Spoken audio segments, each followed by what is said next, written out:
Dios creó el cielo y la tierra, pero la tierra estaba sin forma y vacía. La oscuridad cubría la superficie de las profundidades y el Espíritu de Dios flotaba sobre las aguas. Y Dios dijo: hágase ahora la luz, y la luz se hizo, y vio que la luz era buena, y la separó de la oscuridad. Entonces llamó a la luz día, y a la oscuridad noche.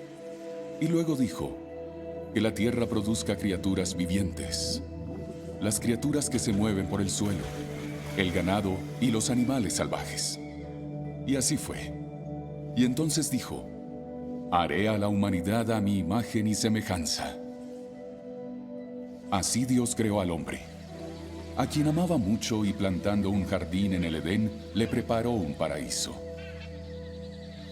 Pero tristemente, el hombre traicionó a Dios, fue engañado por la hábil serpiente, y cogió la fruta prohibida del árbol de la vida. El hombre perdió el paraíso que Dios le preparó. Sin embargo, Dios no dejó de amarlo y de sustentar al mundo. Un mundo por el que ya merodeaba un ángel caído llamado el diablo. Por las acciones del diablo, el hombre olvidó la verdadera imagen de Dios, al que veía como a alguien duro, como a un verdugo, llegando a olvidar completamente su misericordia. Sin embargo, y a pesar de todo, fue por amor al hombre que Dios envió al mundo a su Hijo Jesús, que nació del útero de la elegida e inmaculada Virgen María, como Maestro y Sanador, y aún más importante, como Salvador. Mostró al mundo su verdadera imagen de tierna misericordia, y su amor por el hombre le llevó hasta la cruz, redimiendo los pecados de la humanidad. Y por eso todos los que le reciben, aceptan y siguen sus enseñanzas, alcanzan la vida eterna. Antes de morir, estableció su iglesia y dijo que el infierno no prevalecería en su contra. Pero la gente que formaba la iglesia distorsionó paulatinamente sus enseñanzas. Y entonces, una vez más, en su infinita misericordia, decidió acercarse al hombre. Eligió a una sencilla chica de Polonia para transmitir la verdad de su misericordia y la necesidad que el hombre tiene de confiar en él, la cual es la última esperanza de la salvación del mundo. Y por eso, Faustina vino a preparar al mundo para su final y para la segunda venida de Cristo. Amor y misericordia.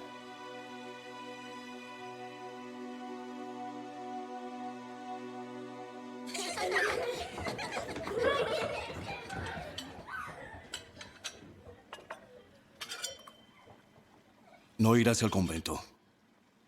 ¡No te lo permito! Y deja de pensar en eso. ¡Jesús me está llamando! ¡Basta ya! Haz caso a tu padre. Hija mía, vas a ser más feliz cuando puedas tener tu propia familia. Y te aseguro que entonces nos lo agradecerás.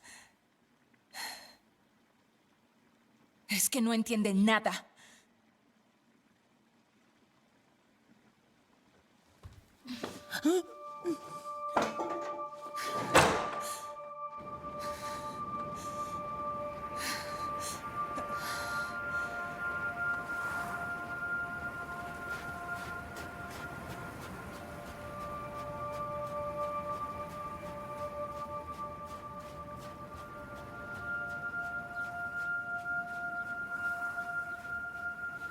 Tras la negativa, me dediqué a las vanidades de la vida sin poner atención a la voz de la gracia. Traté de acallarla con la diversión. Interiormente evitaba a Dios y con toda mi alma me dirigí hacia la creación.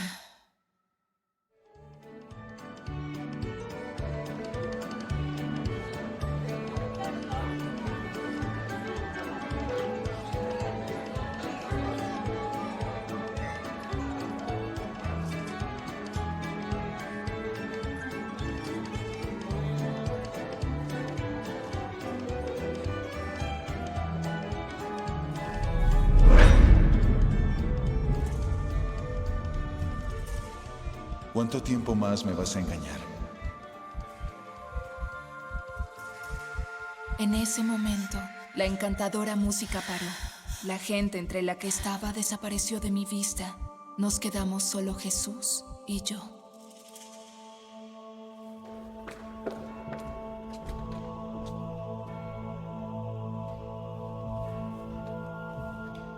Ve a Varsovia de inmediato. Allí te unirás a un convento.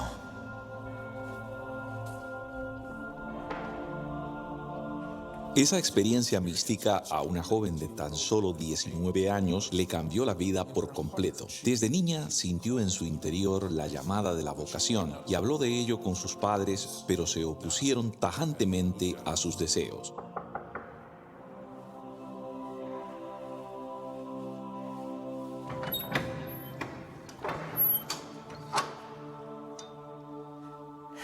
Alabado sea el Señor, hermana. Así sea por siempre. ¿En qué puedo ayudarte? Me llamo Elena Kowalski y me gustaría hablar con la Madre Superiora para preguntarle si puedo unirme al convento.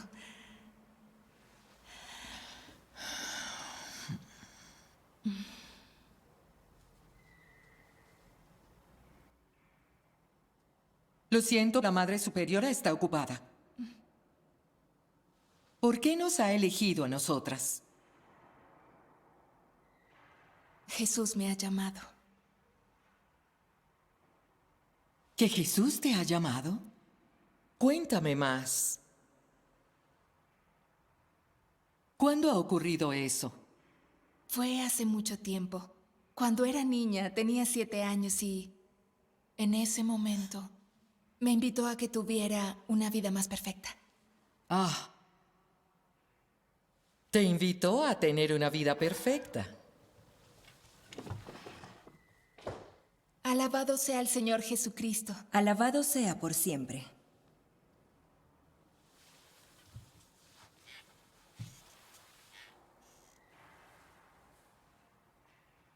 Así que es cierto que quieres unirte al convento. Sí. Entonces dime, ¿por qué quieres unirte a nosotras? Cuando Jesús me llamó, le pregunté dónde debía servirle.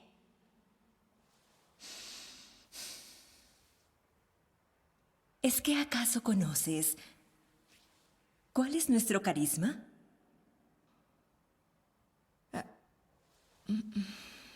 ¿Estarías dispuesta a trabajar duro? ¿Has servido alguna vez? Sí. Entiendo. No te quieren de vuelta. ¿Así que es por eso? ¿Por lo que estás aquí? No, madre. A mí no me asusta nada trabajar. Yo siempre he ayudado a mi madre en todas las tareas de la casa y he cuidado de mis hermanos pequeños. En todos los sitios en los que he trabajado querían que me quedara. Pero, de verdad, créanme, Jesús me está llamando.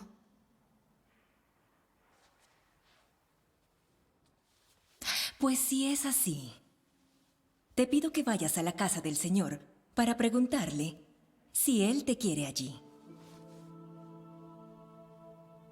¿Y quiere que vaya a la capilla? Claro. Pregúntaselo y con la respuesta vuelves aquí. Vale.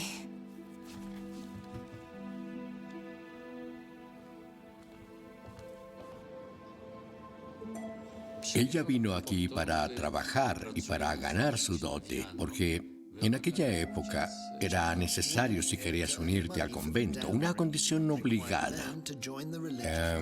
Cuando ella llegó, lo hizo con una pequeña mochila y con muy pocos efectos personales, porque ni siquiera tenía maleta. Algo que por otra parte no era excepcional, porque había mucha pobreza tras la Primera Gran Guerra. Y como los conventos también lo eran, no quedaba más remedio que las candidatas aportaran dinero. Así que ella tuvo que trabajar y ganarse la dote, pero no supuso ningún problema para ella. Al contrario, vivió esa etapa con alegría hasta cumplir su palabra. Este fue el último año de la vida de Elena Kowalski, de su vida secular. y es como un perfecto laboratorio para conocer la humanidad, porque fue precisamente aquí donde se reveló esa ya tan madura humanidad de Helena en forma de gran responsabilidad por su trabajo. Trabajo multifacético, porque como sirvienta tenía que ocuparse de limpiar, cocinar y también de cuidar a los niños o atender a los invitados que venían a la casa de los Lipsic. Y todo lo hizo de manera muy eficiente. Era extremadamente inteligente, a pesar de tener muy poca educación. En todas partes se ganó una gran simpatía y se entregaba con pasión al cuidado de los niños que se encargaba. Sabía cómo jugar con ellos, les contaba historias que inventaba. Cuando ella se quedaba sin historias que poder contarles, improvisaba. Ella era una gran improvisadora de cuentos divertidos, siempre estaba feliz. Y por eso le pusieron el apodo de la chistosa.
Quiero que hagas algo por mí, que me pintes exactamente como me acabas de ver. Pero es que yo no sé pintar, señor. Lo llamarás Divina Misericordia. No tiembles. Tendrás un confesor para que pueda ayudarte a completar mi voluntad en la tierra. Pero la hermana Faustina no sabía pintar y no hubiera podido hacerlo por sí misma. Por otra parte, tampoco tenía un confesor que le ayudara en su trato con Jesús. Pero 2 años después, le dijeron que tenía que ir a Vilnius.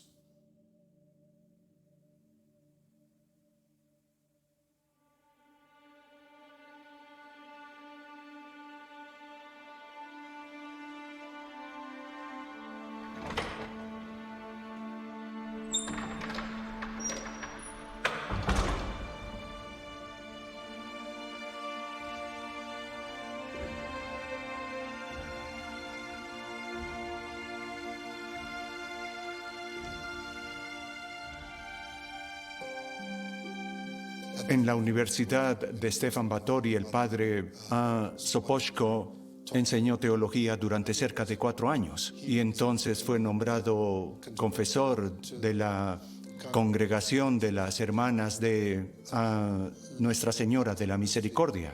Y allí, transcurrido 1 año, fue donde él conoció a la hermana Faustina Kowalski, convirtiéndose en su confesor y también en su padre espiritual.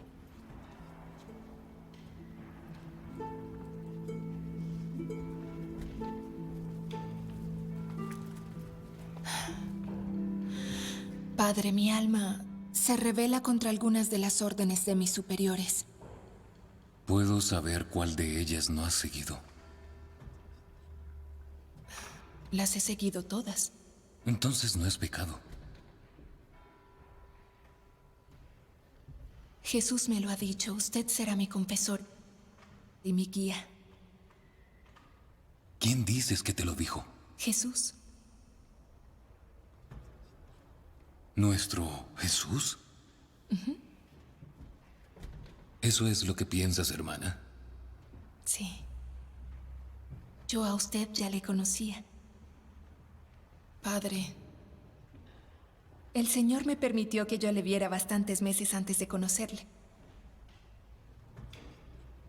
Hermana, ¿tiene la cabeza en sus cabales? ¿Cómo dice?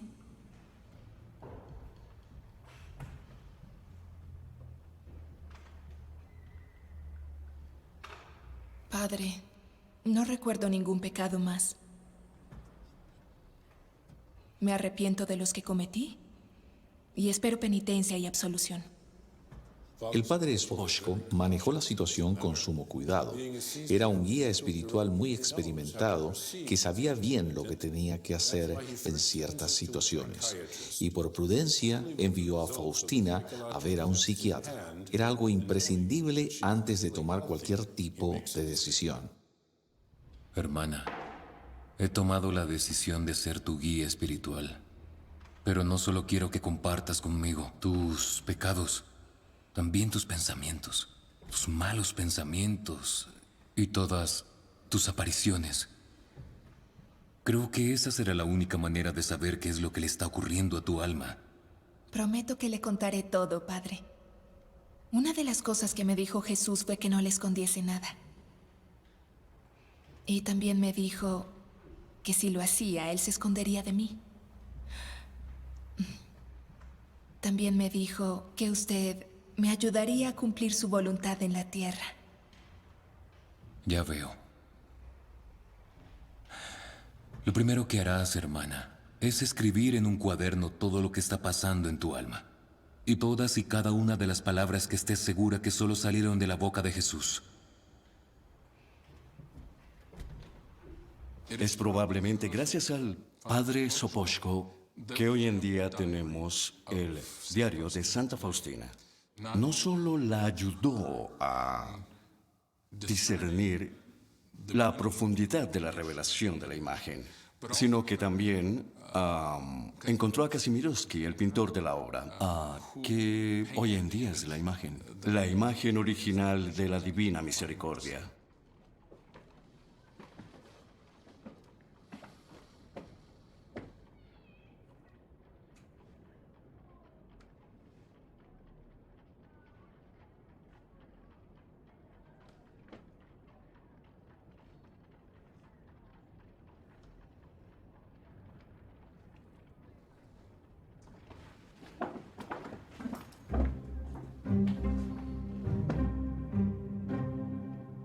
Eugenio Kazimierowski, podríamos decir, era un hombre culto, un artista pintor, pero también profesor, al que se veía a menudo en compañía de las élites de Vilnius. Podríamos decir de su personalidad que era un poco misterioso. El misterio que rodea al pintor Kazimierowski tiene en parte una justificación. Es masón, un participante activo en el entorno de lo que era la masonería. En Vilnius y la masonería evita llamar la atención o aparentar o mostrarse frívolamente en los salones de la alta sociedad, aunque todos saben que participar en reuniones culturales importantes es sinónimo de pertenecer a la masonería.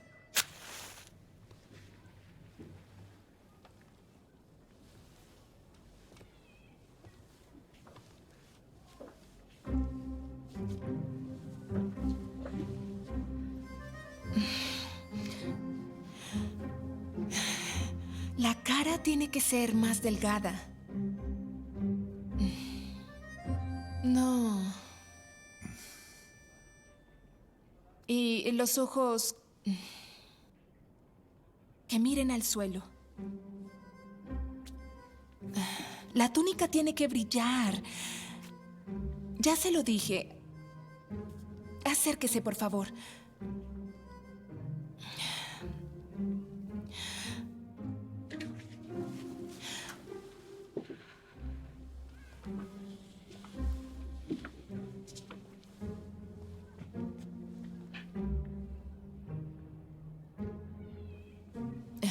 Jesús emerge hacia todos nosotros desde la oscuridad. Los rayos, eso también lo dije, sí. No deberían ser rojos y blancos como lo es nuestra bandera nacional, sino blancos y rojos como el agua y la sangre. Hermana, blanco me pongo yo cuando usted se acerca a mí. Y rojo cada vez que se queja.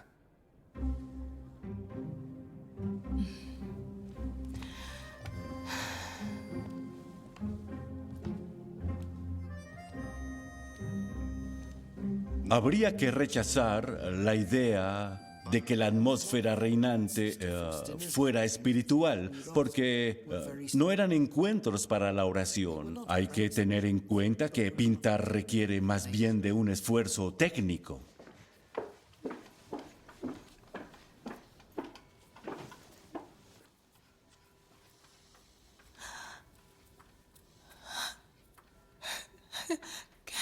¿Qué es lo que le ha hecho?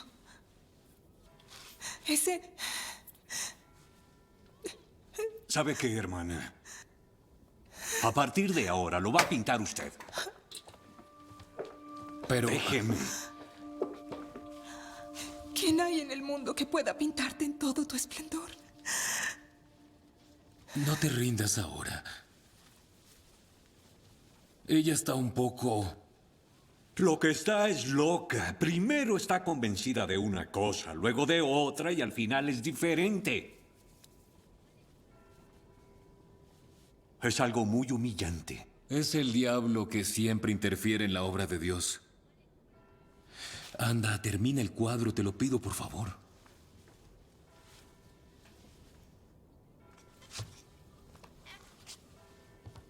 De acuerdo.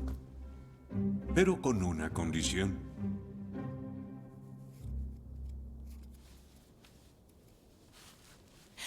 Espere.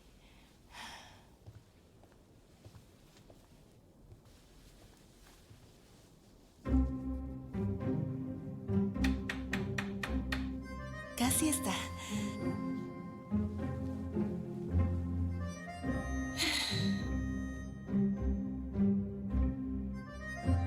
Necesito descansar un poco. La hermana Faustina fue al estudio del pintor durante el medio año que duró el trabajo y no paró de corregirle en todas y cada una de las sesiones. Y el resultado final entusiasmó a todo el mundo, no solo a la hermana Faustina, también a Jesús. El Señor le dijo a la hermana Faustina, la grandeza del lienzo no reside en la pintura o el pincel, sino en la misericordia que brota de mí. Eso es lo más importante del cuadro, el pensamiento, su mensaje teológico.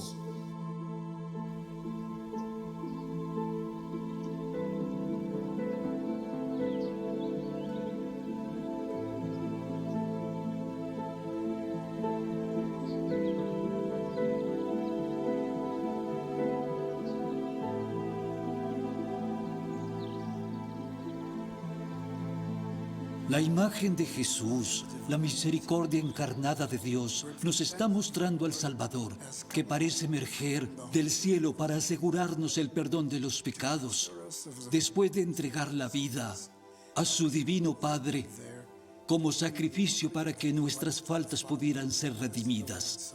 El fondo negro simboliza la más completa oscuridad del santuario de la Sagrada Alianza que acoge la tierra, el cual fue iluminado por la inefable presencia de Dios cuando aceptó que su Hijo fuera sacrificado.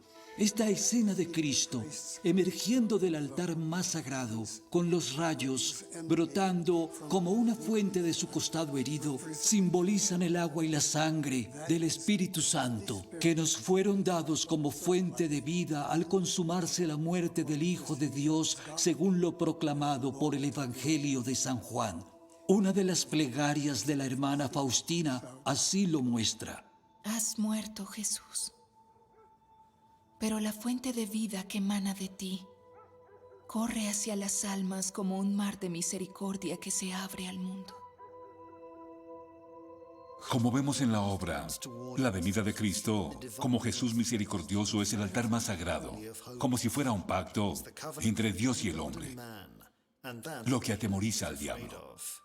Lo que le convierte en especial es que Jesús es lo único que hay, porque ¿qué es lo que queda si lo quitamos del lienzo? Nada, no queda nada, solo oscuridad. Así se encuentra el alma de una persona cuando no está el Señor. El gesto de bendición que él realiza con las manos es el mismo gesto que un párroco haría en una confesión al perdonar los pecados. Y este sentimiento de redención que viene a través de la resurrección es como una proyección de amor y de luz como representación de los sacramentos.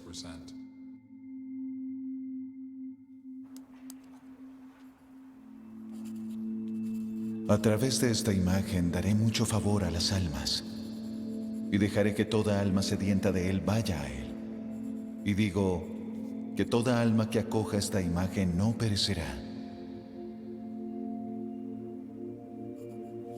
También le prometo, aquí en la tierra, una victoria sobre los enemigos, y especialmente en la hora de la muerte, porque yo mismo le defenderé como mi gloria. Jesús preguntó a Faustina por la obra varias veces. Él quería que fuese expuesta para todos, celebrada por todos. Y fue así como la hermana Faustina se lo transmitió a su confesor. Fue en el aniversario del jubileo de la redención del mundo. El rector de la parroquia de la Puerta del Alba le dijo al padre Sopocko que dijese unas palabras. El padre Sopocko aprovechó esa intervención para pedir que el cuadro fuese expuesto a todo el mundo en la galería que la parroquia tenía dentro de sus instalaciones. La gente pudo admirar la obra en la galería mientras él pronunciaba un apasionado discurso, como siempre que hablaba de la misericordia divina, porque le inspiraba y su pasión inspiraba a todos. Observó que el Jesús del cuadro cobraba vida y que los rayos de su corazón atravesaban el corazón de los hombres.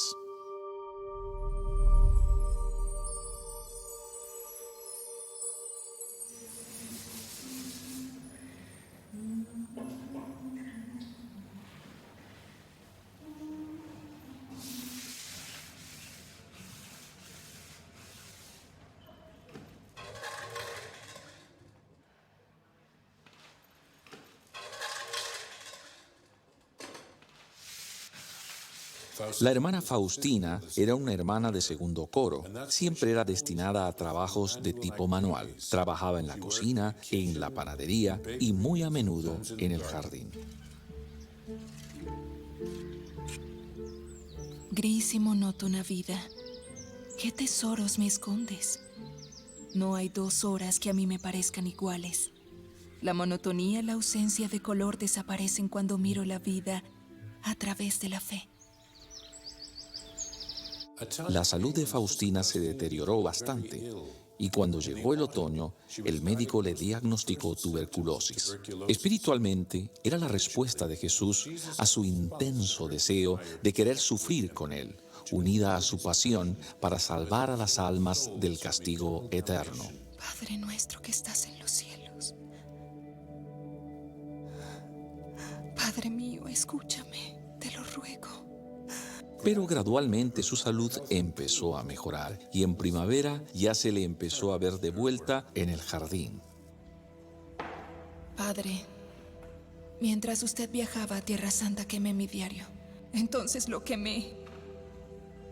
¿Qué has quemado tu diario? Después de que usted se marchara, un ángel se me apareció y me dijo que estaba escribiendo blasfemias, que debería quemarlo. He quemado mi diario, todo lo que usted me dijo que escribiera. Incluso en el caso de haber sido tentada. Estaba llena de un gran temor. Lo más prudente hubiera sido esperar a que yo regresara. Padre, por favor. Estaba llena de un gran temor a no estar cumpliendo la voluntad divina. Ay, hermana. Llorar ahora no sirve de nada. Vas a tener que rehacer el diario. Vas a tener que escribirlo de nuevo. ¿Reescribirlo todo? No me digas que no te acuerdas de nada. Me acuerdo, pero no querría cometer un error. Tiene que ser importante lo que has escrito. Si ha ocurrido esto, entonces pídele ayuda al Espíritu Santo. Y tú concéntrate solo en tu tarea. Tómalo como si fuera tu penitencia. Uno de los deseos que Jesús le confió a la hermana Faustina fue el de que tenía que crear un nuevo orden. Él le dijo: hermana, Dios te pide que fundes una congregación, que anuncie y proclame el amor misericordioso que Dios tiene al mundo. Faustina estaba encantada de cumplir ese deseo. Ella y el padre Sopocko empezaron a trabajar, pero aparecieron muchos obstáculos. El que Faustina hubiera hecho ya votos perpetuos con su congregación fue otra dificultad. Cuando decidió abandonarla, una gran oscuridad espiritual cayó sobre ella. Otro de los problemas que afloraron fue el de su delicada salud.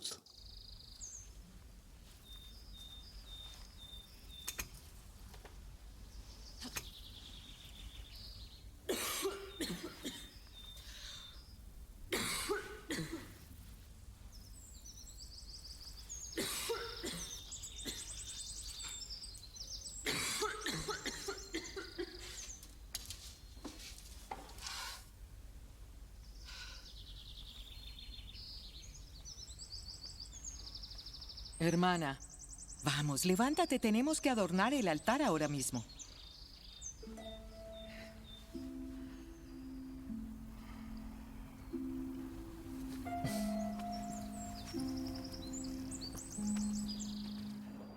He hablado con él. Y no viviremos para ver su obra. Entonces, ¿por qué lo hacemos? Es para el mundo. Tiene todo el sentido.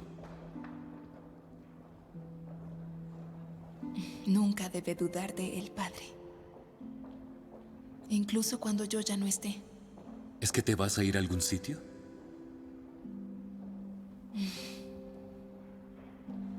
Cuando la ingresaron en el hospital para infecciosos de Brodnik en Cracovia, el padre Sopocko se acercó a visitarla y le preguntó: hermana, ¿qué vamos a hacer?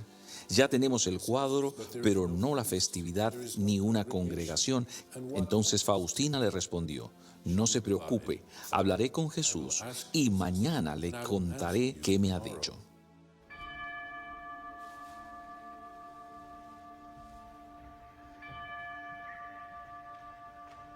Al día siguiente, tras la conversación, celebré una misa por la hermana Faustina.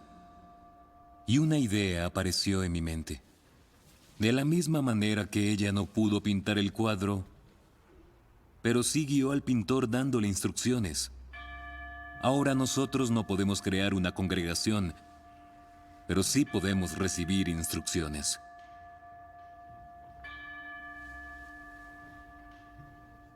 Cuando el padre Sopocko le preguntó a Faustina: hermana, dígame, ¿qué es lo que ha dicho Jesús? Entonces ella lo miró desconcertada y contestó: Padre, ¿qué me pregunta si Jesús me dijo que se lo había explicado todo durante la misa?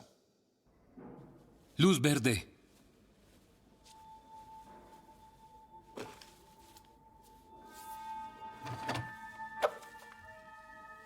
Tenemos el imprimatur.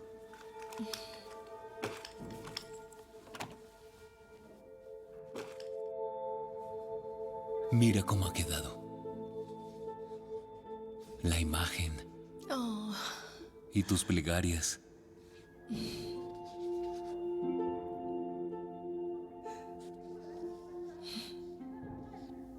En cuanto a La congregación se creará. Tiene que centrarse en la celebración de la Divina Misericordia.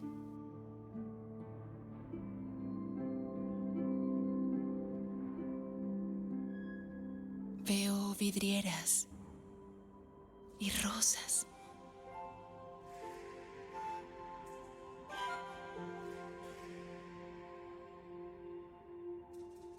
Toda la nueva congregación será creada aquí.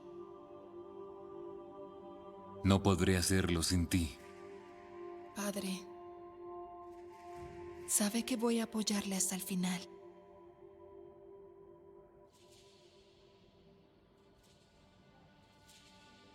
Y ahora, por favor, bendígame antes de partir.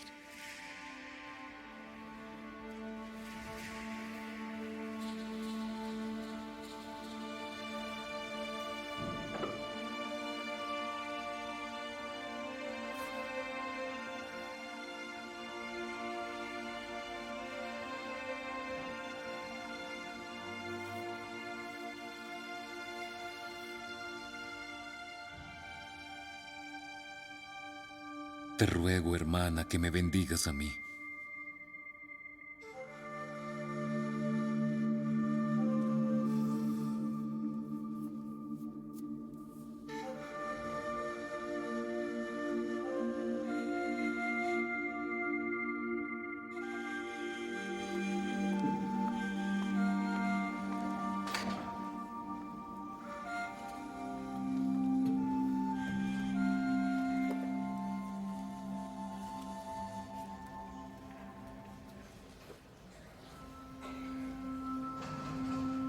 Me dirigí de nuevo a la habitación donde estaba la hermana Faustina para decirle algo que se me había ocurrido. Pero al abrir la puerta, la vi sumida en un éxtasis espiritual, lo que confirmó definitivamente mi creencia de que la persona que estaba viendo era realmente una santa. El padre Sopotko sintió el peso de la importancia, de quien hizo girar las ruedas de la causa. Ella había ido llevando el peso de la voluntad de Jesús y ahora estaba muerta. Se había ido, así que él se sintió abandonado porque estaba solo.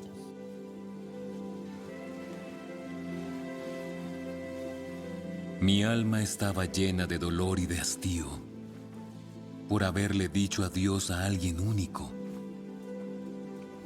Me invadió un amargo sentimiento de abandono. Pero entendía que, a pesar de todo, tenía que confiar en la divina misericordia de Dios, desprenderme definitivamente de mi ingratitud y creer en Él. Creer en Él 100 veces.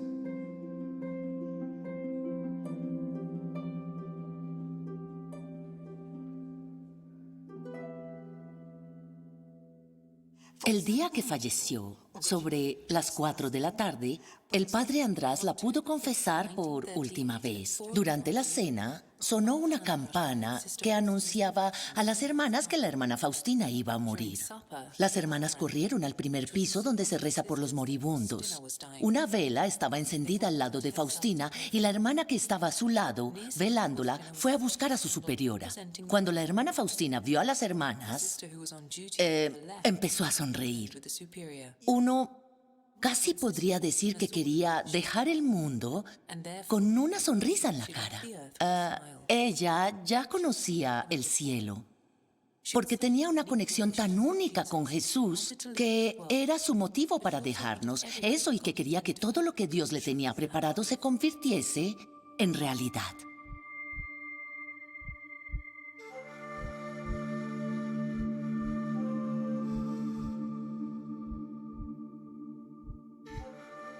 Dios no negará a nadie su misericordia. El cielo y la tierra podrán cambiar, pero la misericordia divina es eterna.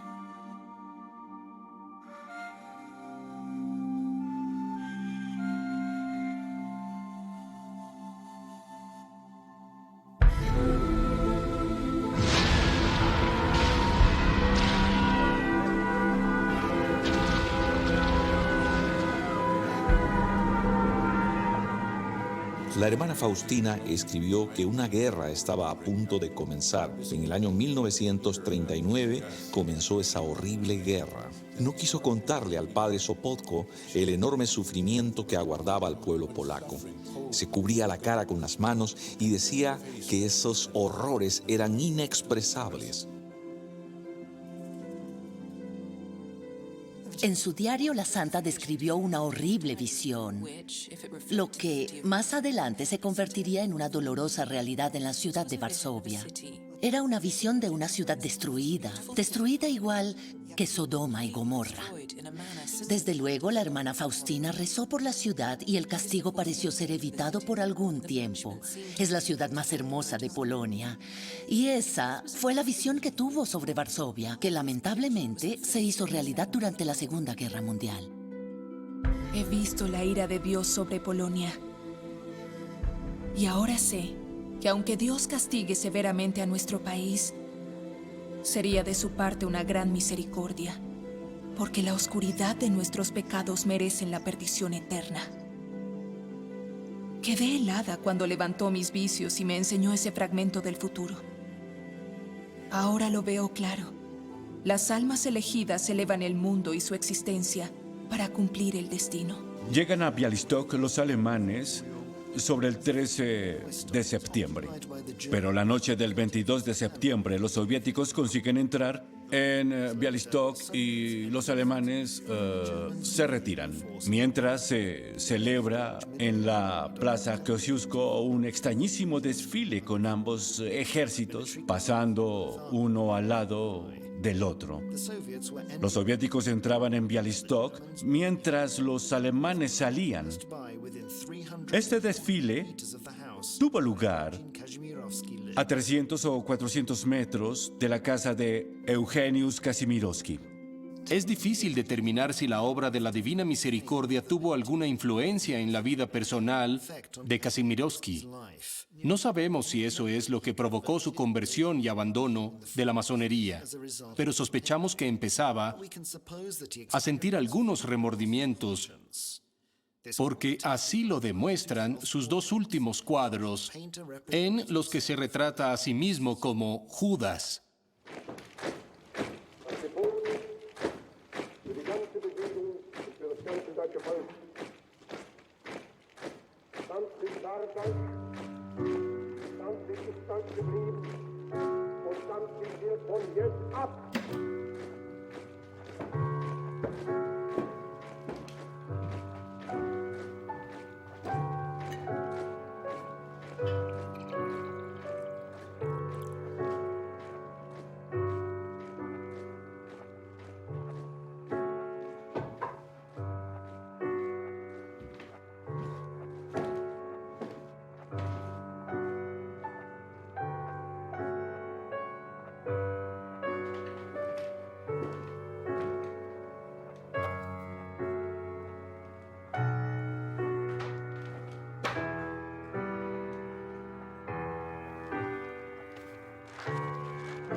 Que nuestros juicios de las almas terminen, pues la misericordia divina es inescrutable.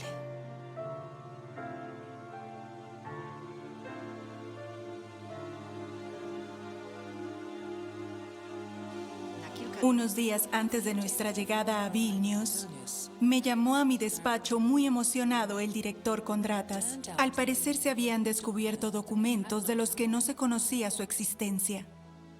Fue una gran sorpresa para nosotros cuando hace poco salieron a la luz estos importantes documentos y empezamos a estudiar el primero, que era un documento manuscrito de la obra de Sopoćko sobre el culto de la Divina Misericordia. Y en su interior había una carta, y la carta escrita en latín, dirigida al Vaticano, explicaba la necesidad del culto y mostraba con evidencias el trabajo que él había preparado. Y esa fue una interesante y maravillosa sorpresa para nosotros, y creo que es asombroso que tengamos los documentos. A su excelentísima y muy reverenciada eminencia, confío en que su honorable excelencia considere aceptar este tratado adjunto sobre la misericordia de Dios y la necesidad de instituir una festividad de la misericordia. La carta encontrada en Vilnius está relacionada con la visita que el padre Sopoćko hizo a Roma. El padre Sopoćko llegó a Roma un Viernes Santo. Y al día siguiente, él quiso reunirse con el que entonces era el secretario de Estado para darle la petición sobre la festividad de la misericordia, pero ese día era el sábado de Pascua y como todo el mundo sabe, ese sábado la gente está de vacaciones. Así que le redirigieron a una congregación que estaba fuera de la ciudad, que también estaba cerrada, por lo que al padre Sopoćko no le quedó más remedio que contactar a un polaco de la curia que le recomendó que empezara a tramitar toda esa cuestión a través de la Conferencia Episcopal Polaca y la Nunciatura Apostólica en Varsovia. En el material anexo a la carta del padre Sopoćko se había incluido el contenido de las revelaciones de la hermana Faustina, la coronilla a la Divina Misericordia, la letanía y el cuadro de la Divina Misericordia. Probablemente se desestimó por considerar que no eran del todo fidedignos al no estar autentificados. Seguramente por ese motivo no obtuvieron respuesta. Esto es algo que ocurre muy a menudo con este tipo de revelaciones. La iglesia es muy cuidadosa con este tipo de cosas porque la verdad tiene muchas y diferentes fuentes y eso suele llevar mucho tiempo de rezos y de estudio antes de que la iglesia salga y diga: esto es verdad. El culto a la Divina Misericordia comenzó a extenderse durante la Segunda Guerra Mundial, no solo en Polonia, sino también en el extranjero. Una de las personas que quedó fascinada por este culto fue el padre Józef Jarsenbosch, que se reunió con el padre Sopoćko en Vilnius.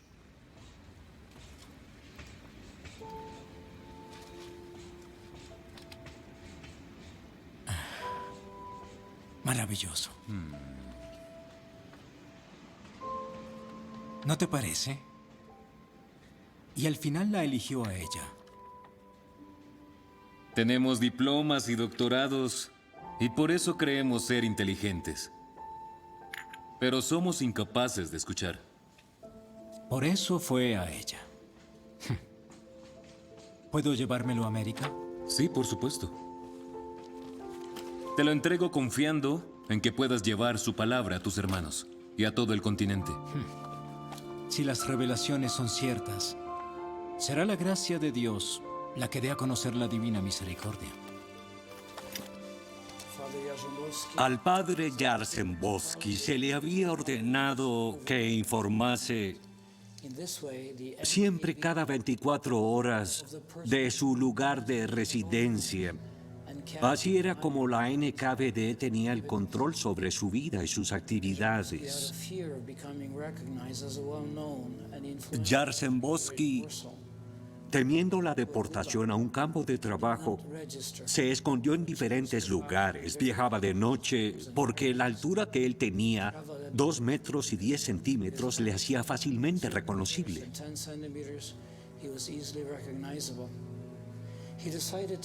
Decidió usar el visado norteamericano que había podido obtener justo antes de la guerra y que estaba a punto de caducar.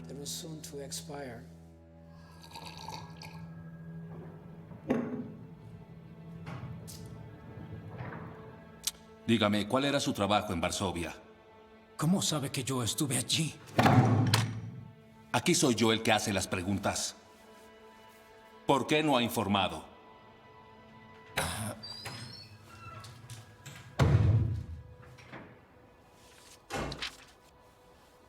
¿Qué es esto? ¿Qué? ¿Cómo que qué? Mire, esto está sin rellenar. Estoy en ello. Puede irse y vuelva la semana que viene para el permiso.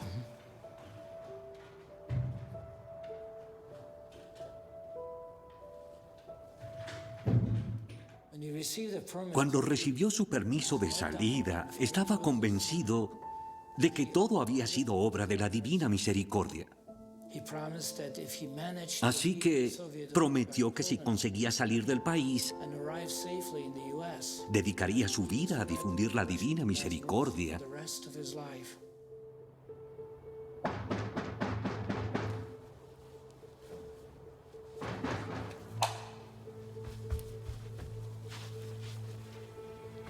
Dígame, ¿quién es? Seminaristas. Enrique Macier.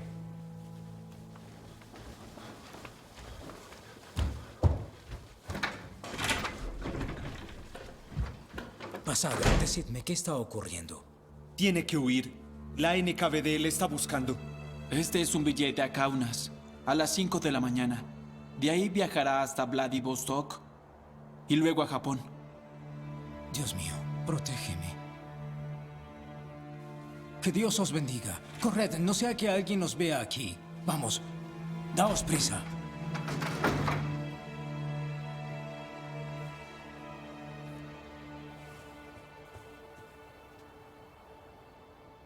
Cuando por fin llegó a Kaunas, resultó que la gente que no tenía el visado japonés era obligada a esperar 10 días si quería zarpar con el siguiente barco. Por favor, abra. Está cerrado. Le aseguro que es un asunto muy urgente. Mi ferry está a punto de zarpar. Lo siento, así son las reglas. ¿Las reglas? Pero si usted está aquí. Lo siento.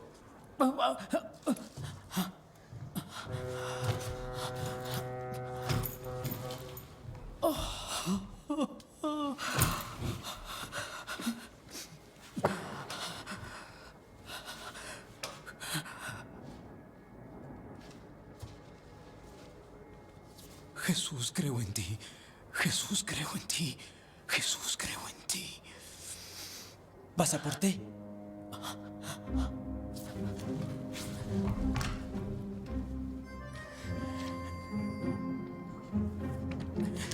Gracias.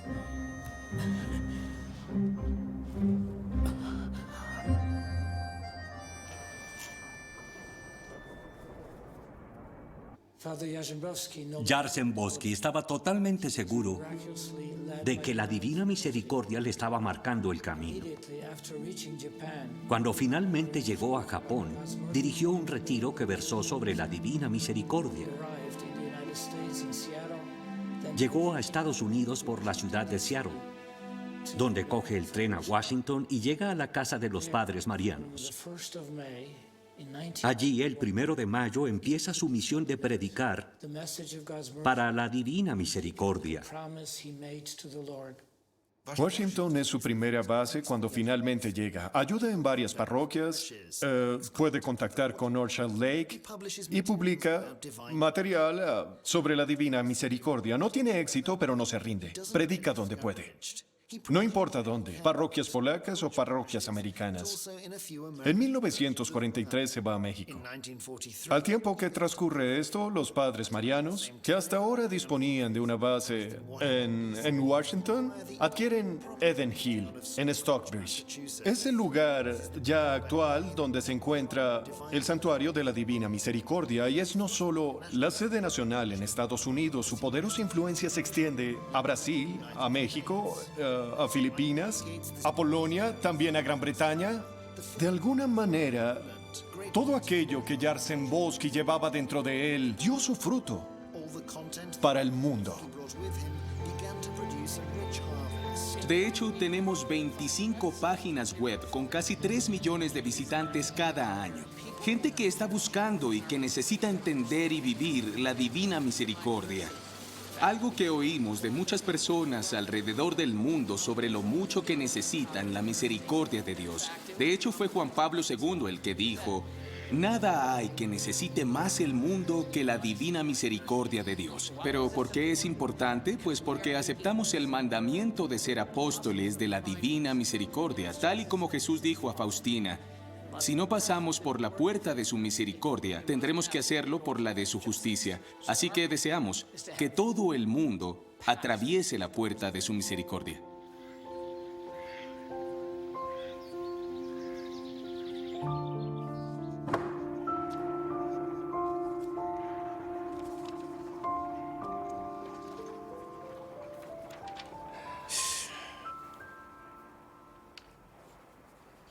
¿Esto qué es? ¿Eso?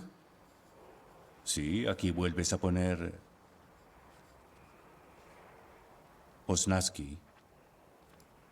Podrías haberte inventado algún apellido nuevo. Es bastante popular ese apellido. Hasta podrían ser parientes.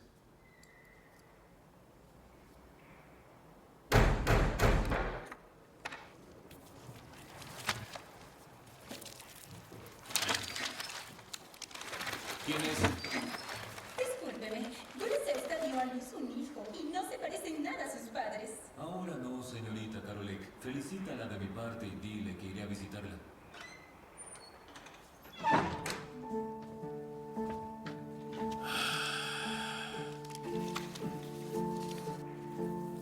Tendrías razón.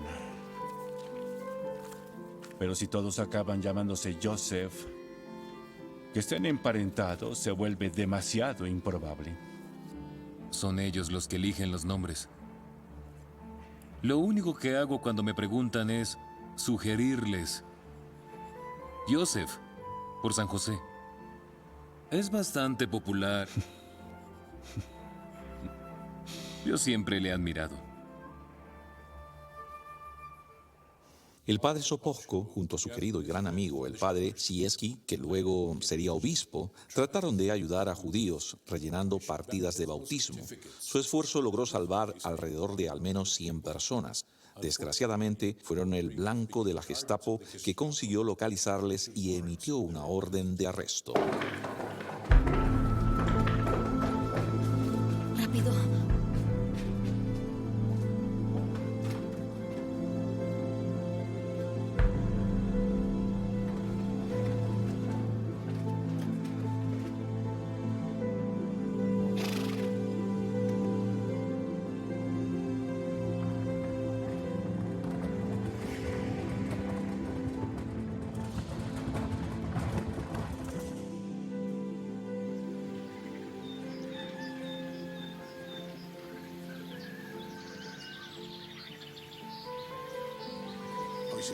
El padre Sopocko era también el confesor de las hermanas Ursulinas y por eso éstas se lo llevaron a la villa de Carnivor, que era un pequeño pueblo a 12 kilómetros del centro de Vilnius al que se llegaba por una pista de tierra. Se lo llevaron a una casa que sigue siendo la misma que puede verse hoy,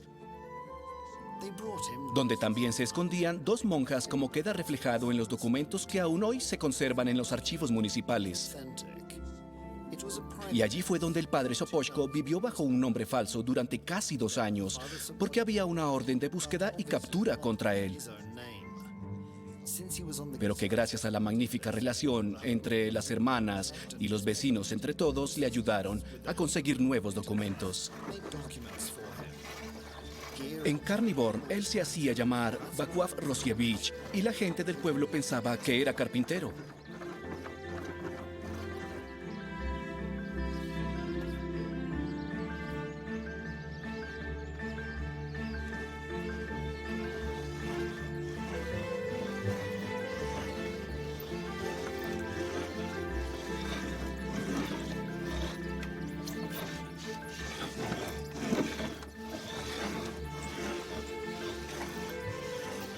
Dicen los documentos que el padre Sopocko se quedó en Carnivor hasta el 14 de agosto de 1944, cuando pudo volver sano y salvo a Vilna.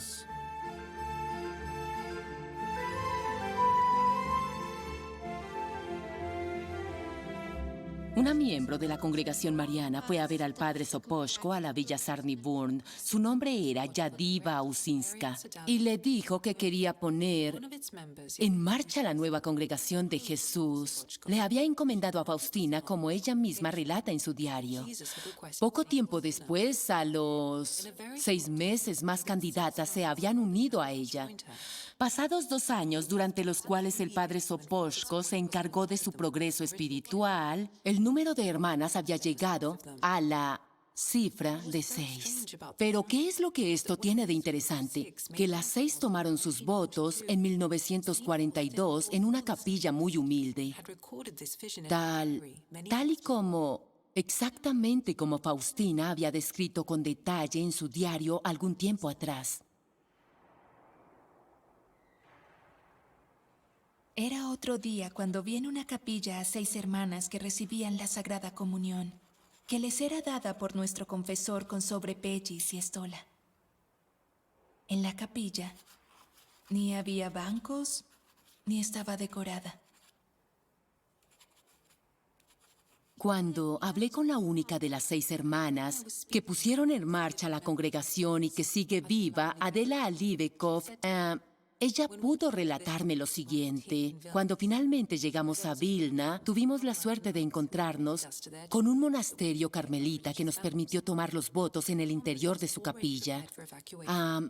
Allí todos estaban preparándose para la evacuación. Se habían llevado todo lo que contenía la capilla, excepto un reclinatorio. Y siguió diciendo, vi que solo había un banco para arrodillarse en la capilla y entonces yo pensé, ¿quién se pondrá en él? ¿Nosotras? ¿El padre? Y puso el banco detrás de una puerta y cuando hizo eso, Adela empezó a llorar. Ella entonces no sabía nada del diario de Faustina, donde está escrito que serían 6.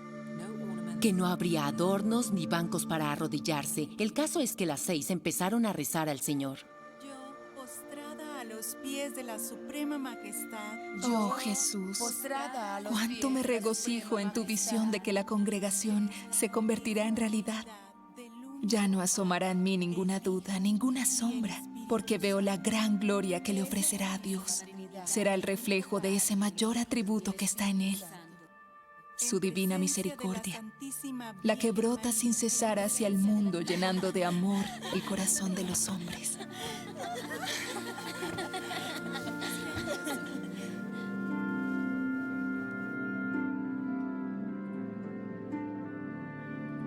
En 1949, muchas iglesias en Vilna tuvieron que cerrar, incluida la iglesia de San Miguel Arcángel, que le faltó muy poco para ser completamente destruida. Los retablos, altares, las obras de arte, monumentos, piezas, todo fue destruido o robado.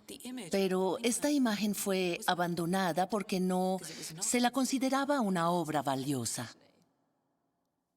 En los años 50, 2 hermanas de la congregación mariana, Yanina y Bronisława, utilizando seudónimos, intentaron comprar el cuadro de la Divina Misericordia.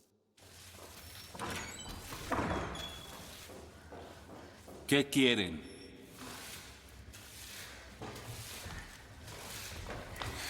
Buenos días. ¿Podemos hablar un momento? Queríamos preguntar por el cuadro que está allí, ese viejo. ¿Por qué? Porque no vale nada. Es que fue mi tío el que lo pintó y lo queríamos como recuerdo. Me temo que ese cuadro pertenece al Estado.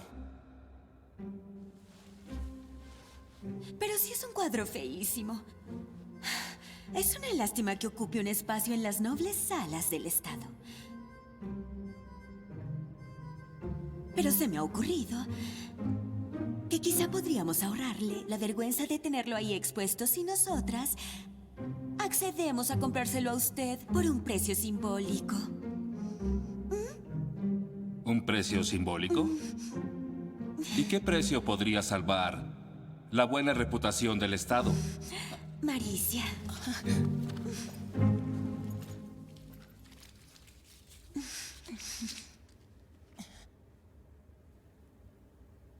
Oh, qué tonta. Me estaba olvidando de lo mejor. Le va a gustar. Desde luego. Claro que si tuvieran otra preciosidad como esta, creo que podríamos poner a salvo toda la reputación del Estado. No se apure, creo que tenemos otra preciosidad en la recámara. Maricia.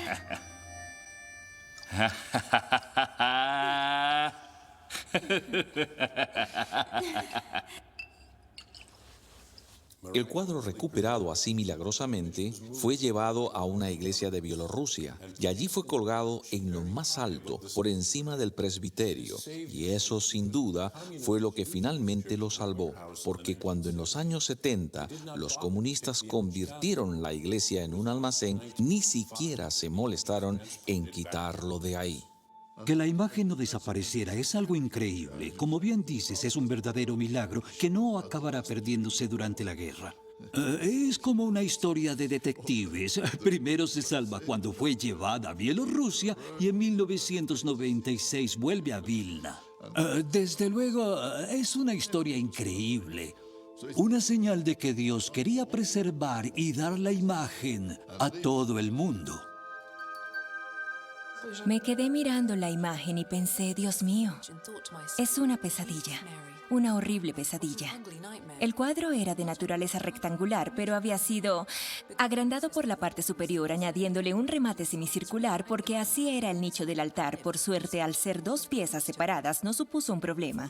Pero el lienzo iba a necesitar un trabajo exhaustivo. Manchas, grietas, algunos puntos blancos, un desastre y luego los repintados. Dios mío. Y además la cara de Jesús tenía el aspecto de un sacerdote espantoso. Y pensé, si esto lo llega a ver la Santa Faustina, que puso tanto esfuerzo y amor para que se pudiera hacer, se echaría a llorar. Miré de nuevo el cuadro y vi que la imagen estaba bastante repintada. Y no repintada una vez, sino probablemente varias veces, que la imagen estaba agrietada y que alguien la impregnó con cera, lo que seguramente propició un desplazamiento de los colores hacia el amarillo y el verde. Así que me di cuenta de que había muchas cosas que hacer porque es una pintura muy joven, es una pintura de los años 30. Y si una pintura tan joven se encuentra tan deteriorada, la restauración se complica mucho. La pintura estaba apoyada sobre otro lienzo, por lo que estuvo sujeta a fluctuaciones de temperatura y humedad todo el tiempo. Y además de eso, la guardaron enrollada en un ático que fue lo peor y lo mejor que le pudo pasar.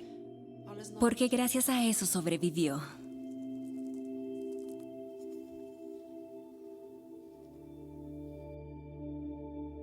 Primero eliminamos las reparaciones anteriores, algo arriesgado porque si la imagen se hizo en el año 34 y las reparaciones en la década de los 50, las diferencias resulta que son mínimas porque 20 años no son nada. En 20 años lo que es la solubilidad de la pintura original continúa siendo la misma que la de las reparaciones. Milímetro a milímetro se eliminan. Empezamos con el repintado de las partes menos importantes, los bordes del cuadro por otra parte, y técnicamente hablando, las modificaciones que se hicieron en la cara habrían estado bien si no hubieran sido tan feas. Cuando quité la pintura de la mitad de la cara, tomé una foto, es parte del proceso, y cuando vi la foto observé que la expresión de la cara en su lado derecho era muy diferente a la del izquierdo. Los ojos miraban hacia el otro lado y los labios eran otros labios. Limpié el otro lado de la cara y apareció un rostro muy diferente. Cuando la restauración llegaba a su fin, el cuadro estaba colgado en el oratorio. Por razones de seguridad, nadie podía verlo excepto las hermanas. Vino a examinarlo Úrsula Segorczyk. Estaba observando la cara, ya restaurada. Y lo que ocurrió entonces es que se quedó muy quieta, se hizo un gran silencio y dijo, esta cara se parece a la del Cristo del sudario de Turín. La primera persona en darse cuenta de la similitud fue el padre Serafín Mijalenko. Él me enseñó el trabajo en el que se combinaban ambas imágenes, un experimento que mandó realizar en los años 90.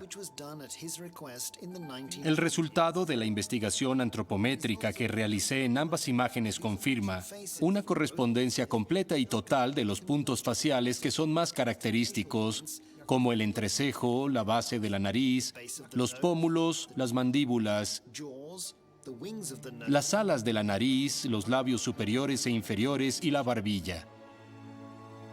Vale la pena analizar los mismos cambios observando la imagen en 3 dimensiones. Este modelo de cara fue hecho por el profesor Miniaro en el año 2002. Se hizo tomando por base las medidas del sudario de Turín y del Santo Sudario de Oviedo. El sudario de Oviedo es este objeto que cubría la cara de Jesús cuando su cuerpo todavía colgaba de la cruz. Y este pañuelo estuvo en la cara hasta que el cuerpo pudo colocarse en una mortaja. Entonces se lo quitaron y se cubrió el cuerpo con la mortaja. La sangre de la mortaja y la que había en el sudario de Oviedo nos dan una información completa sobre cómo era el rostro de Jesús. Cuando puse las imágenes una encima de la otra, resultó que los 8 puntos más característicos que determinan los rasgos de la cara coincidían perfectamente entre sí. También creo que vale la pena verlo en un plano más amplio. Por ejemplo, utilizando un solo fragmento del sudario de Turín. Porque encima se puede poner la imagen de Kazimierowski simplemente ajustando las proporciones de la imagen del sudario de Turín.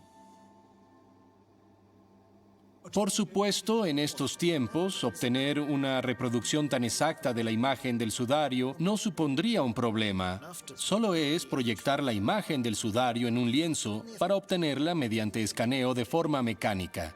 Sin embargo, sabemos que Kazimierowski no pudo utilizar esta técnica, así que su pintura fue creada, digámoslo así, de una manera intuitiva. Se limitó a seguir las instrucciones de Faustina, que le iba describiendo cómo era el Jesús que veía. Si aplicáramos en este caso la teoría de las probabilidades, convendríamos en que tendrían que haberse hecho miles de rostros para obtener las proporciones de la imagen del sudario. Lo que significa que la coincidencia que se observa no es accidental.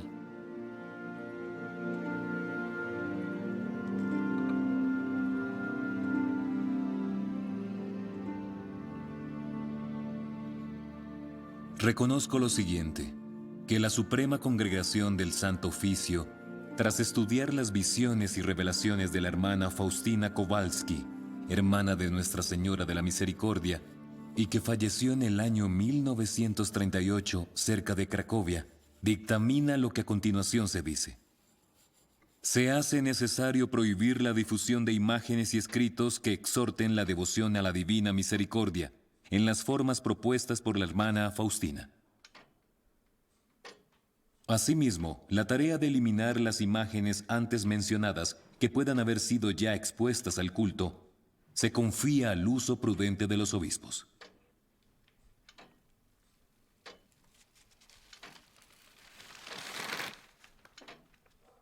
La decisión de prohibir el culto de la Divina Misericordia, tal y como lo presentó la hermana Faustina, la realizó la Congregación del Santo Oficio por varias razones, y la principal fue una traducción al italiano mal escrita y llena de errores.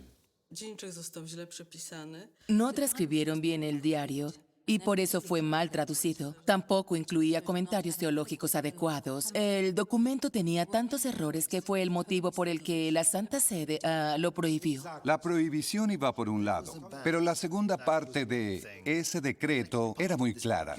Dar un serio toque de atención al padre Sopoćko gravissimum monitum y ser amonestado por la Santa Sede es un hecho bastante serio.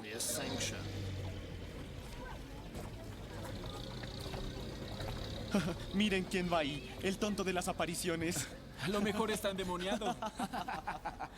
¿Ustedes saben qué?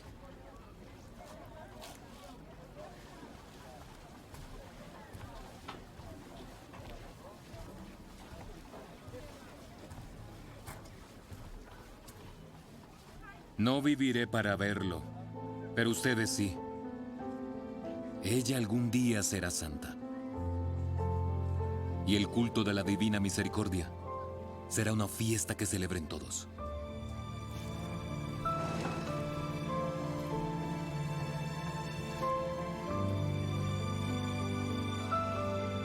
Lo que después le ocurrió al padre Sopoćko fue exactamente lo que predijo la hermana Faustina, que después sería repudiado, que sería aislado. Porque a menudo si alguien está bajo la observación de la Santa Sede, la mayoría tiende a evitarlo, porque nada bueno saldría de la relación.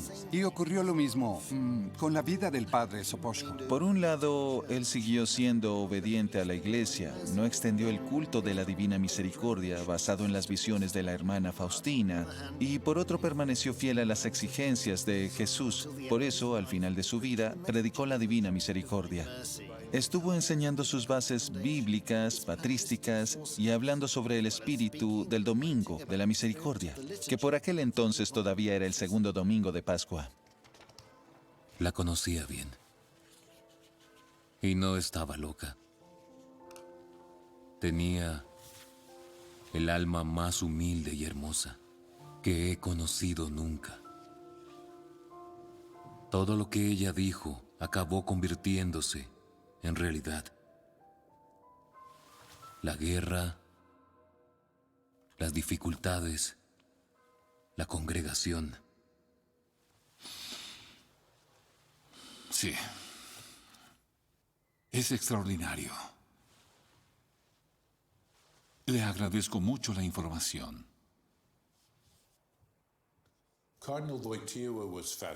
El cardenal Wojtyla estaba fascinado por toda esa documentación que le había puesto encima de la mesa el padre Sopocko, y 3 meses después tuvo una conversación con el cardenal Ottaviani.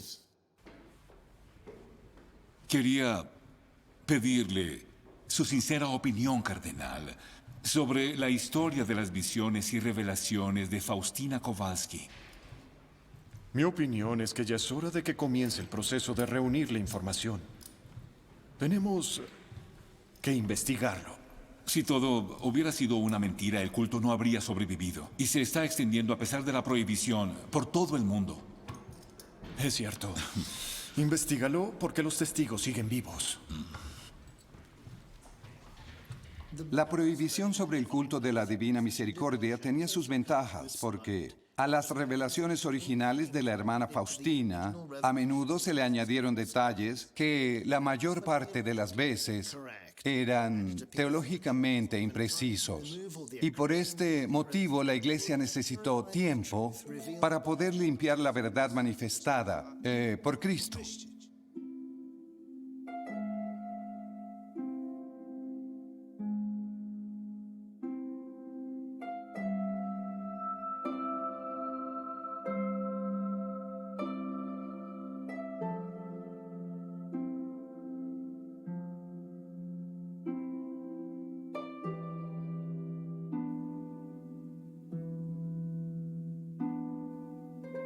Los últimos días del padre Sopocko transcurrieron en la ciudad de Białystok, en la congregación de las Hermanas Misioneras de la Sagrada Familia. Estaba convencido de que su trabajo había sido en vano. Fue un momento muy difícil para él. La prohibición del Santo Oficio seguía vigente. El cuadro estaba fuera de Polonia. La congregación contaba con muy pocas hermanas y no había festividad alguna. Y para colmo, no pudo encontrar a nadie que quisiera continuar con su misión. Y en esta convicción murió el 15 de febrero de 1975.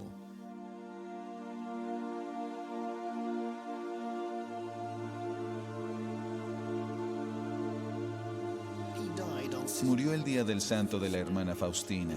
Sin embargo, el cielo ya tenía preparada a otra persona para que pudiera continuar con la obra del padre Sopocko. Era un cardenal polaco, Karol Wojtyla. Y gracias al esfuerzo del cardenal Wojtyla, ocurrió que en abril del año 1978, el Vaticano levantó la prohibición del culto basado en las visiones de la hermana Faustina Kowalska. Y 6 meses después, Wojtyla se convirtió en papa. Habemus papam. Eminentissimum ac reverendissimum Dominum Carolum Sancte Romane Ecclesiae Cardinalem Wojtyła.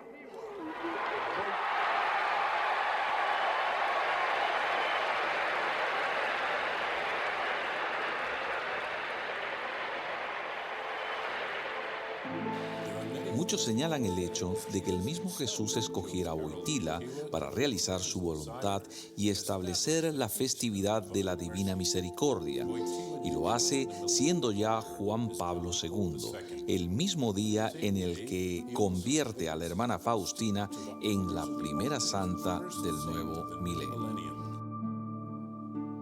Queridos hermanos y hermanas, hoy repito las sencillas y sinceras palabras de la hermana Faustina.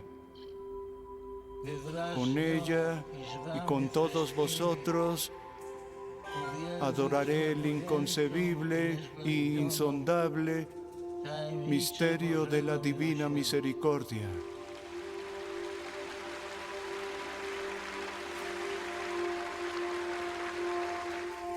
Si leemos la encíclica Dives in Misericordia de Juan Pablo II en su punto 13, podemos encontrar una idea bastante cercana al corazón del padre Sopoćko, y es la siguiente. La divina misericordia como atributo de Dios es la realidad más importante para el hombre, la más grande. Lo que me llegó muy adentro y guardo en mi corazón fue lo que Juan Pablo II dijo en la primera encíclica sobre la divina misericordia. Dijo que el mundo de hoy, la sociedad está olvidando la propia idea de la misericordia. Admiramos la eficiencia, admiramos la organización, admiramos muchísimas cosas, pero para la misericordia no tenemos ningún espacio en las relaciones interpersonales, en las relaciones de tipo espontáneo, en las relaciones que surgen en el día a día de la sociedad. Todo el mundo lucha siempre por sus derechos. La iglesia es hermosa solo cuando muestra misericordia. La misericordia es lo que importa, como Jesús en el Evangelio, siempre reuniéndose con pecadores, gente que no tiene nada, gente que está enferma, consolándolos, no condenándolos. Bueno, creo que es una triste realidad.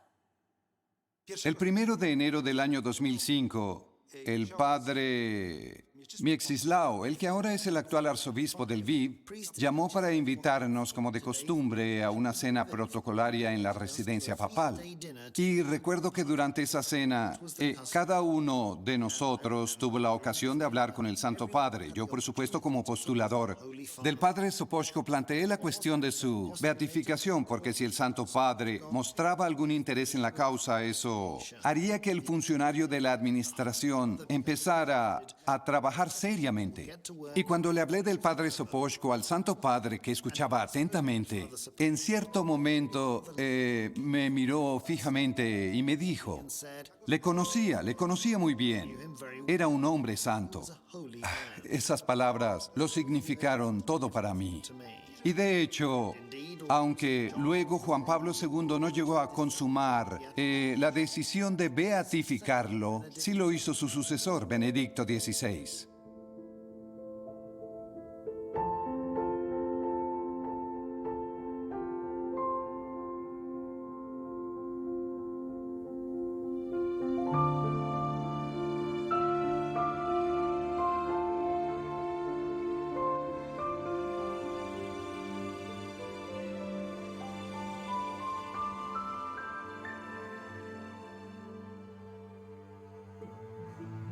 Jesús misericordioso, nos has dado la coronilla.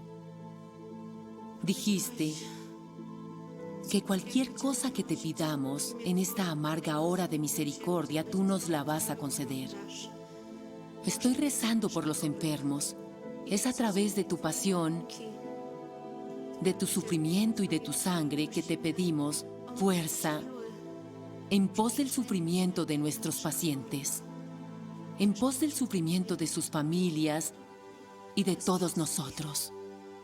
Padre eterno, te ofrezco el cuerpo y la sangre, el alma y la divinidad de tu amado Hijo, nuestro Señor Jesucristo, como pago de nuestros pecados y los del mundo entero. Señor, ten misericordia de nosotros y del mundo entero. Por su dolorosa pasión, Señor, ten misericordia de nosotros y del mundo entero. Por su dolorosa pasión, Señor, ten misericordia de nosotros y del mundo entero. Por su dolorosa pasión, Señor, ten misericordia de nosotros y del mundo entero. Por su dolorosa pasión. Cuando en el año 2008 se me envió aquí para que ayudara a levantar el primer hospicio en Lituania, yo sentí que todo me superaba. No paraba de repetir, Jesús, confío en ti. Pero poco tiempo después topé con la realidad. Las obras ya habían comenzado y nos dimos cuenta de que nos faltaba liquidez.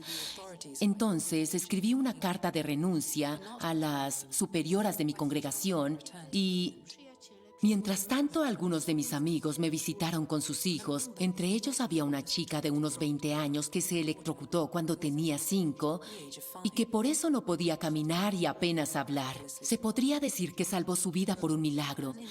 Hoy, por explicarlo sencilla y llanamente, diré que es una persona totalmente discapacitada. Entonces, al verla, me puse a llorar y dije, se acabó, renuncio, volveré a Gosuf, esto es demasiado. Entonces, lo que ella hizo fue poner suavemente su mano en mi hombro y preguntarme, dime una cosa, tú eres de la orden que siempre dice, Jesús, confío en ti, ¿verdad? Yo respondí lo que cualquier hermana hubiera respondido, sí, Asia, eso es. En ese momento yo tan solo estaba centrada en el dolor de lo que me estaba pasando y Asia entonces me apretó la mano y me dijo, ¿cuántas veces al día repites esa frase? En ese momento yo me quedé mirándola fijamente a los ojos porque, viniendo de una persona discapacitada, esa pregunta era una señal de que realmente no venía de ella. Entonces respondí, no sé cuántas veces, pero muy a menudo. Y ella entonces reaccionó con un gesto muy determinado, apretando más fuerte mi mano y dijo, si consigues creerte lo que dices, podrás conseguirlo. En ese momento, mi corazón se conmovió porque como monja siempre digo, Jesús, yo confío en ti, pero en ese momento me di cuenta de que no era verdad. Y entonces empecé a llorar amargamente porque me di cuenta de que no tenía la fe en el Señor que yo creía tener. Abracé a Asia. Por la noche fui a rezar al tabernáculo y cuando miré el cuadro me quedé mirando a Jesús. Y por primera vez desde lo más profundo de mi corazón dije, Jesús, confío en ti. Rompí la carta de mi renuncia. El hospicio, un proyecto que era imposible de sacar adelante, se construyó, se habilitó y lleva abierto 10 años, los mismos que llevamos de misión en Lituania. La misericordia en lo que haces es una de las formas de devoción más importante. De hecho, se hizo un estudio lingüístico de la palabra misericordia en el Diario de la Santa, y el concepto siempre estaba asociado con verbos, es decir, con acciones. El diario incluso nos enseña que la misericordia, que vivir la misericordia, consiste en realidad en igualar las posiciones. La posición del que da y la posición del que recibe, de saberse igual. La misericordia tiene que formar parte de la identidad del hombre y no ser tan solo un gesto puntual. Esto significa que en casi todo lo que hagamos tiene que asomar la misericordia, ofrecer nuestra mano al otro, pero siempre desde la misericordia. Si nos cruzamos con alguien en la calle, con misericordia. Vivir la vida con misericordia. Debemos abrirnos al mundo exactamente como hace Jesús misericordioso con el hombre descalzo o cuando se dirige al que está hambriento. Lo que irradia es pura misericordia. Pero la divina misericordia no es abstracción, debería vivir en el corazón de todo el mundo. Y eso es un reto para ti, para mí, para todo el mundo.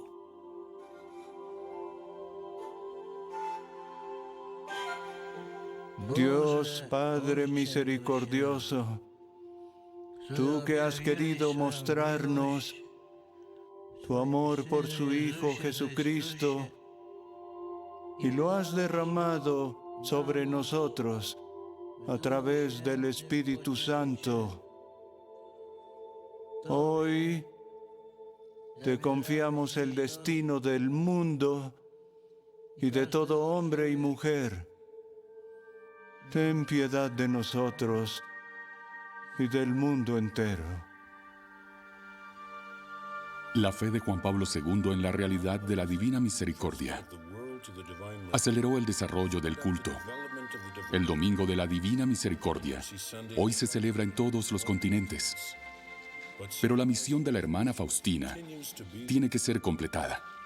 El final de la guerra se acerca y se encenderán muchísimos corazones.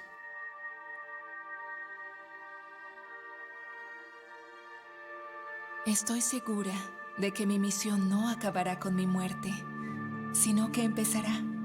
Oh, almas que dudáis, os voy a destapar el cielo para convenceros de la bondad de Dios, para que no hagáis daño al dulce corazón de Jesús con vuestras dudas. Dios es amor y misericordia.